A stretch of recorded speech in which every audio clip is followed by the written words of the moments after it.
Butter பன்னீர் செய்ய போகிறேன். அதுக்கு வந்து 2 பன்னீர் வாங்கியிருக்கேன், பொடிசாக கட் பண்ணி வச்சுருக்கு.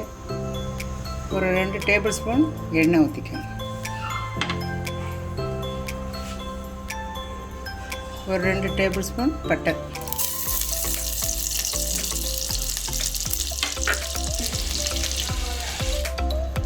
ஒரு துண்டு இஞ்சி போட்டுக்கோங்க. ஒரு 5 வெள்ளைப்பூடு, ஒரு 6 கிராம்பு, ஒரு 5 ஏலக்காய், கொஞ்சம் முந்திரி, ஒரு 2 பெரிய வெங்காயம், ஒரு 4 தக்காளி கட் பண்ணி வச்சுருக்கேன், அதையும் போட்டுக்கலாம்.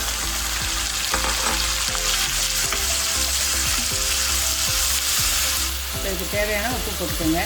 உப்பு போட்டால் கொஞ்சம் சீக்கிரம் நல்லா வதங்கிடும். இப்போ தக்காளி வந்து இன்னும் கொஞ்சம் வதங்கணும். தக்காளி வதங்கினா நல்லாயிருக்கும், டேஸ்ட்டாக இருக்கும். இப்போ நல்லா வதங்கிருச்சு. இப்போ அடுப்பு ஆஃப் பண்ணிடலாம். இதை ஒரு தட்டில் நல்லா ஆற வச்சுட்டு மிக்சியில் அரைச்சிட்டு வந்துடலாம். இப்போ இதை நல்லா பேஸ்ட் மாதிரி அரைச்சாச்சு. இதை நம்ம நல்லா வடிகட்டி எடுத்துக்கணும். இந்த மாதிரி வடிகட்டி எடுத்து வச்சுக்கோங்க. இதை கீழே போட்டுடலாம்.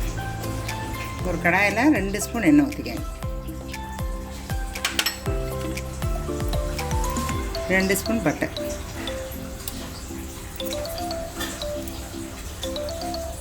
ஒரு 2 பிரியாணி இலை போட்டுக்கோங்க. ஒரு 1/4 டீஸ்பூன் சின்ன சீரகம், ஒரு பெரிய வெங்காயம் கட் பண்ணி வச்சுருக்கேன், அதையும் இதை வச்சுருக்கேன்.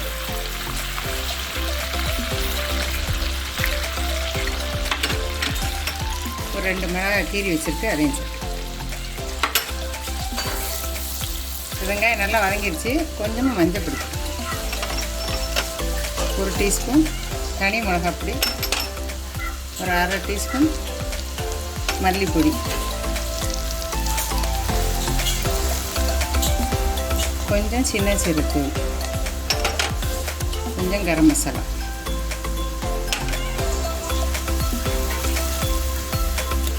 நம்ம அதிலே உப்பு போட்டிருக்கோம், இதுக்கு கம்மியாக போட்டுக்கோங்க. இப்போ இந்த பேஸ்ட்டை அதை ஒரு 5 நிமிஷம் வதங்கினா போதும். ஒரு கப்பு தண்ணி ஊற்றிக்கங்க. இப்போ கொதி வந்துடுச்சு.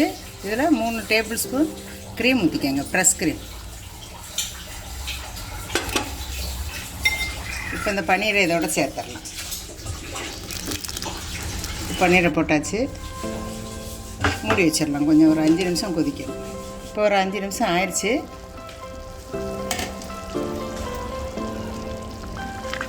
உப்பு பார்த்துக்கங்க, இது கரெக்டாக இருக்குது. உங்களுக்கு பத்தலைன்னா போட்டுக்கோங்க. இப்போ நம்ம இதில் கொஞ்சமாக கஸ்தூரி மேத்தி போட்டுக்கோங்க.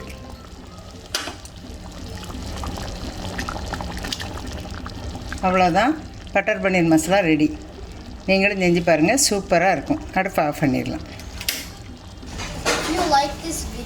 லைக் பண்ணுங்க, ஷேர் பண்ணுங்க, சப்ஸ்கிரைப் பண்ணுங்க, பெல் சிம்பலை பிரஸ் பண்ணுங்க. Thank you.